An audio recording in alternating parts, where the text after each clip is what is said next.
Hey guys, VicHD here. Welcome to another Steamy Specials. This time we're looking at another Steam game here called Hack and Climb. Now, from what I've read, this is a puzzle platformer where the objective is to try to get the weapon from one point to another. So you're not controlling a character, you're controlling a weapon here. And what's curious is that during the course of the game, you have different weapons to choose from. Such as, for example, it could be a sword, it could be a hand axe, it could be a mace, maybe a shotgun, it could be a standard sword here, or a spear, a boomerang. There are two different types of swords. I think one is more like a standard European sword, and the other one's probably an Asian type of sword, even a spear. Now, I have been playing a little bit of this, as you can see. Now, the base weapon is actually the axe. Depending on each weapon that you use, they all have different abilities, different uses from what I've checked. So let's go through a new game so you can understand this game, because apparently this game is also pretty frustrating because it's a precision platformer and you have to somehow make your way up as best as you can with the current tools that you have available. In this case, just the weapon. So you're not controlling the character, you're controlling the weapon itself just to go from point A to point B. Since the base weapon is the axe, I'll have to stick with this one. You can also change the difficulty setting, as well as other additional settings. Now, the game initially is recommended to play through a mouse, and it's kind of done in a sort of way where you have to slingshot the weapon itself so that it can reach harder to reach places. But in this case, since I'm using the controller, and the controller is usually a little trickier to get, you can choose one of the two sides to pick. In this case, either the head of the weapon or the handle itself, and you aim by positioning it in the opposite direction. So, if you want to throw it to the right, for example, you have to use the right stick, and you have to position the right stick like at the bottom left. It can be a little tricky, but it's one of those things that you have to get used to. So that's just to position it. Whereas to throw it is either L1 or R1, like it shows here in the description. The controls, I do feel like they're not very intuitive. It's very tricky because you can tell this game was made with mouse controls in mind. So it's a little tricky to actually get this thing working on an actual gamepad. So I'm using an Xbox 360 controller. So let's see. Also, depending on the side that you're grabbing it, you can do a particular effect. Either you can just throw it casually, or you can spin it. So depending. So if you press the grabbing point, if you press up, which is the handle in this case, you can actually throw it and give it a spin. But when you grab another side, you don't really see that effect. Sometimes you just see it like flipped up like this. So if I want to flip it, see, I press up to give that effect. And you also have to find out how to latch on to certain walls. Sometimes these can be tricky because you have to latch on to the walls that have more rugged terrain, because if it's a flat wall that's out of stone or steel, it's going to bounce off. And as you can see, the cursor, when it's marked in green, that's where it's supposed to land, in theory. So that's the objective. Try to reach those hard to reach places as quick as possible. It can be very tricky at first, see? Sometimes you have to give it a spin. Other times you have to do a trick shot for this thing to actually reach its destination. And also the throw varies depending on how far you tilt the joystick. So the joystick here, a little sensitive, but tolerable. But just to get an idea. Let's position this over here. Throw it down. Okay, let's move this slightly upward. The controls are very cumbersome when it comes to using a gamepad. So for beginners, it's recommended to use the mouse. It's a lot more accessible that way. But from what I played, the game is very challenging because you have to know where to go and how to throw. You can also switch into the one stick mode, which means it allows everything to be done in just one movement instead of both sticks. But it really varies.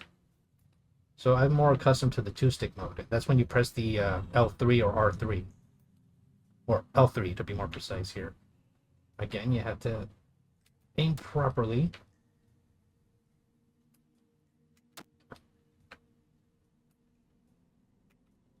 There we go.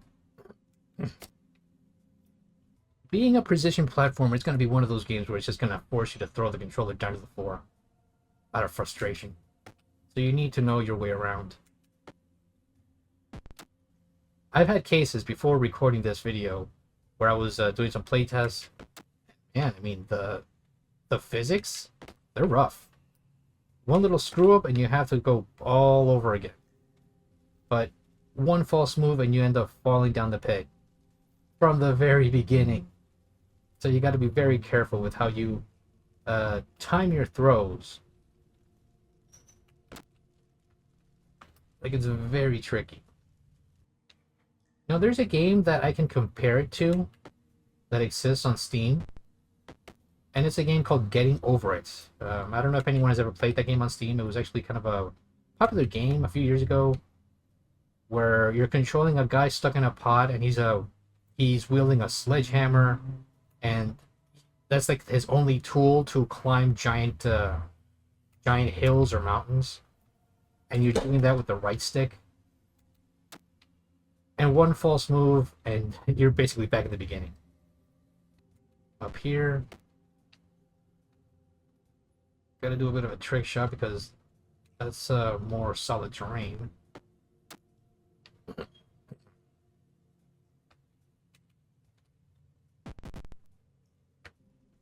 Again, it's very tricky to get this right when you're using a joystick. Can I try to aim? Yeah, this is gonna be rough.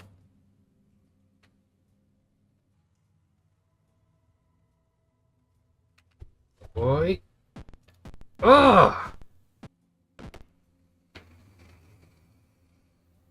And also the positioning of the weapon can be very double-edged, to put it bluntly.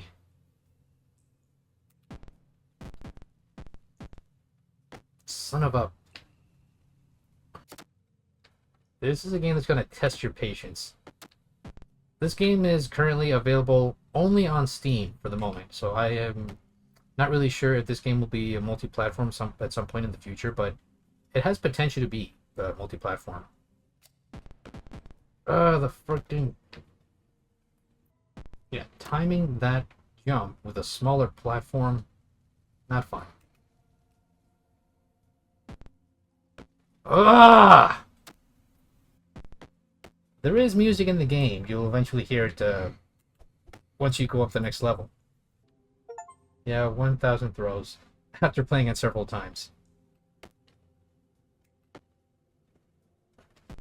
Oh, come on! Yeah, alright. You can hear me raging already.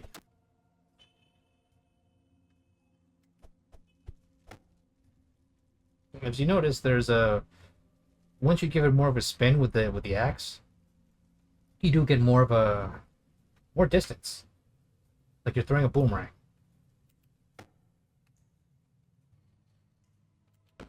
Give it a little bit.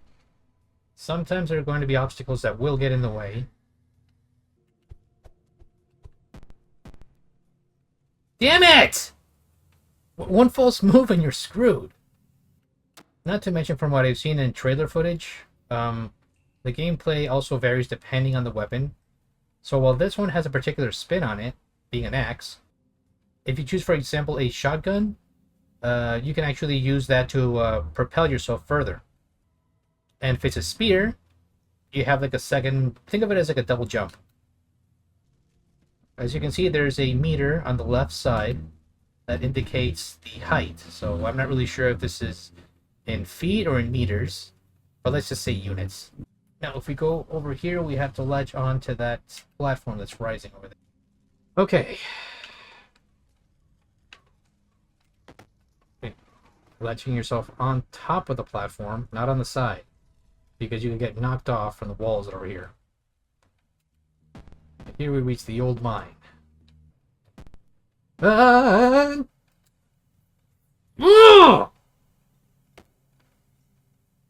I fell down the bridge. Again, the game itself is available on Steam. There are no other platform variants yet, so this is a Steam exclusive. And try not to throw too hard. Yeah, the gameplay, physics overall, I mean, there's no other way to say it, but it's kind of like a double-edged sword. It can work in favor, or it can work against you, and you have to be very careful with how you go up these platforms using the weapons that you have. My only complaint about this game is that I just wish the controls were a little more intuitive. Not just using the thumbsticks to slingshot your way around. Just when you thought you were making progress, and then this shit happens.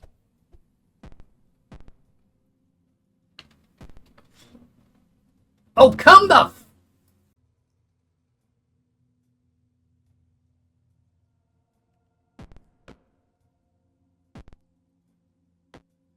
Oh my god. There you go. Damn it!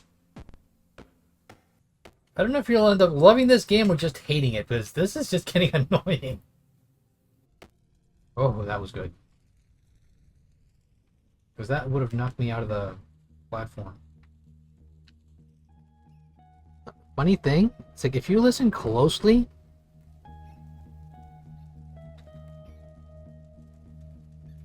the music itself sounds like something from Santana. Because it has a particular riff that reminds me of I think the song is called Black Magic Woman, Carlos Santana. Now we have to do a trick shot, a wall jump.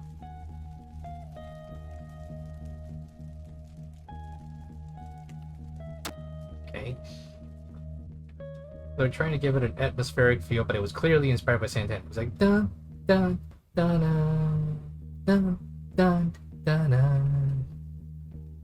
I heard that from Guitar Hero once. Okay, good jump. Boy, this platform is also swaying back and forth, and it's gonna affect the throw. Because like before, if I screw up, gotta do all that stuff all over again.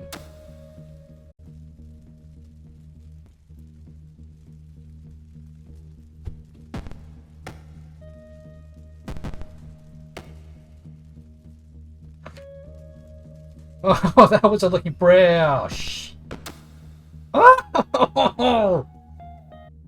When it comes to the game's story mode, or lore, if you will, it's essentially a warrior that was defeated by some kind of a sorcerer, and the spirit of the warrior is manifested inside the weapon.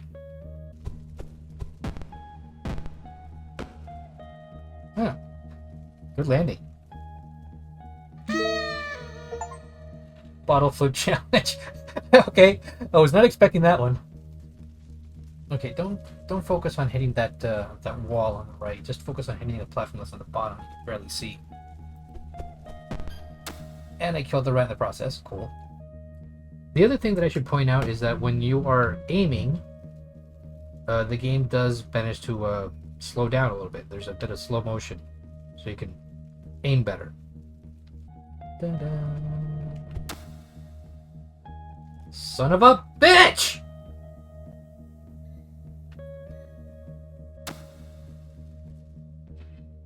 That's not what I wanted. I should also point out that there are some cases where you do find the other weapons, and they're located in these very hard to reach areas, so the slightest screw up and you'll end up going down again.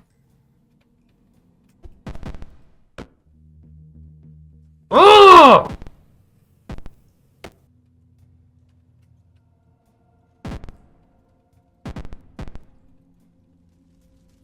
Damn it! All things considered, despite the difficulty, there is an addicting challenge to it. Considering how you have to time all the jumps properly.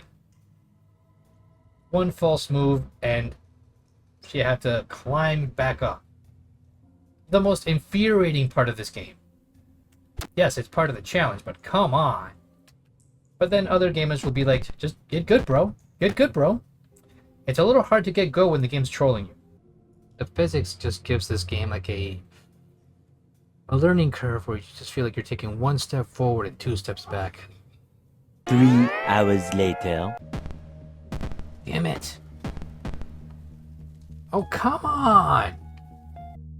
Again, to remind you guys that this is technically an axe run. You can use other weapons. Aside from axes, there are swords, there are spears, there's even a shotgun. And you have to be very handy with those weapons and figure out how to traverse these puzzles as best as possible. I'll say this, the trailer made it look a lot easy. Okay. The important thing is it hasn't fallen.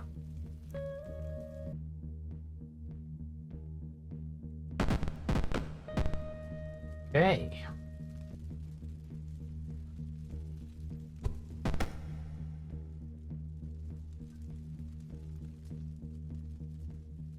Oh god. So far this is the farthest I have gotten. I don't want to jinx this. You're making this thing trickier for me, huh, game? Let's go there. That's going to interfere with the projectile.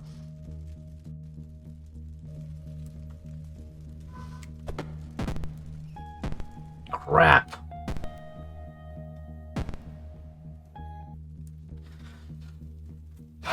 Alright.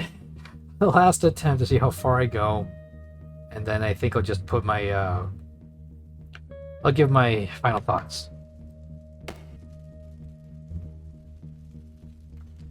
Just thinking. Let's try to aim here to get up there. Okay.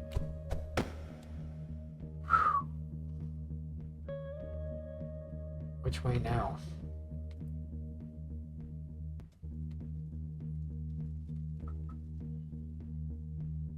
This way or that way? Thing is that I don't have anything to latch onto.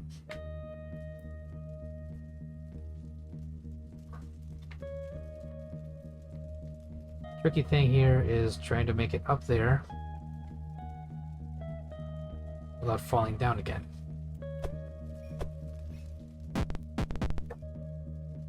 Had I chosen a different weapon, probably get a little higher. Like for example, if I used the spear here, I would use the spear as like a double jump, where depending on the direction of the arrow, of the top part of the spear, that's the direction that it's going to go. But in this case with the axe, kind of stuck. I really don't see a good angle. Ugh. Damn it! At least I wasn't in the minecart. Crap! Son of a bitch! How the? Where did this thing come from? Thought it felt the other way. Crap!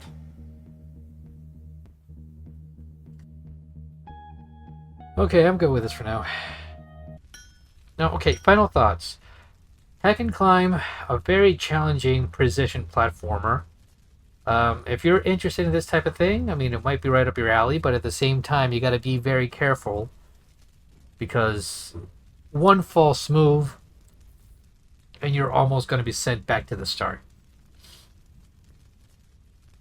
So I don't know if the maps are procedurally generated here, but I can tell you for a fact this game challenging, but it has this scenario where it feels like you're taking one step forward and two steps back. So the difficulty and the learning curve can be a little rough. Overall, I mean, I do like the game. I just feel like it should have been a little more intuitive with the gamepad. From my understanding, I think the game plays a lot better with a mouse than with a gamepad. But each to their own. I made it as far as I could. It's a pretty difficult game, pretty challenging, pretty addicting. Just trying to see how far you can get to the highest point. I mean, I'm pretty sure that others have reached much higher than I have. But still, it was a fun time, a little frustrating. The game can get infuriating if you don't know what you're doing. Now, I haven't been able to show you the other weapons that are available in the game as well. So you can use a spear. The spear does have like a sort of a double jump. And depending on, let's say, the direction of the arrowhead, you can actually project yourself towards that direction. We also have a scythe here. I haven't got a chance to use it. There was a scythe in like one of the bridge areas, but considering how you can literally fall right through the chain part of the bridge, it was a little hard for me to even reach it. Now I'm guessing that the swords, there are two swords actually. I guess this one's the heavier sword. I'm not sure what their gimmicks are overall, but I'd be very curious to check them out later on. I'm guessing this one's lighter compared to the other sword, and I don't know if I don't really know what else it might offer, but all I know is that from the trailer, it showed that the boomerang can help you navigate through navigate upwards or downwards with an angle, and at best, if you use a shotgun, you can boost yourself with the shotgun itself. Let's say, for example, if you have the shotgun that's like spiraling out of control, then you could just shoot yourself in one direction. It'll just boost you faster to the following platform. But overall, the game itself is very challenging. Maybe a little too demanding when it comes to processing, and despite the fact that I'm using a low-end computer, it's still kind of chugging. But I do recommend the game. If you're interested in a challenge, I say pick it up. Very interesting game overall. I like the originality of it. It does remind me of another game called Getting Over It, which is a Steam game that was developed with like this whole concept in mind. It was probably developed by a British developer, where it's a guy in a pot and he's stuck in the pot, and the only way he can climb up mountains is with the sledgehammer, and that is controlled with the right thumbstick. So it's a little tricky to get that precision right. Just like in this game, one false move and you slowly go back and retread the parts that you've recently passed. So it's a very tricky game. It takes a lot of patience. It's also very frustrating, but I'd say give it a shot. Maybe you can get a lot farther than I have. Hope you guys enjoyed the video. Don't forget to like, share, subscribe, leave a comment, and support the indies. Until next time, take care. Bye.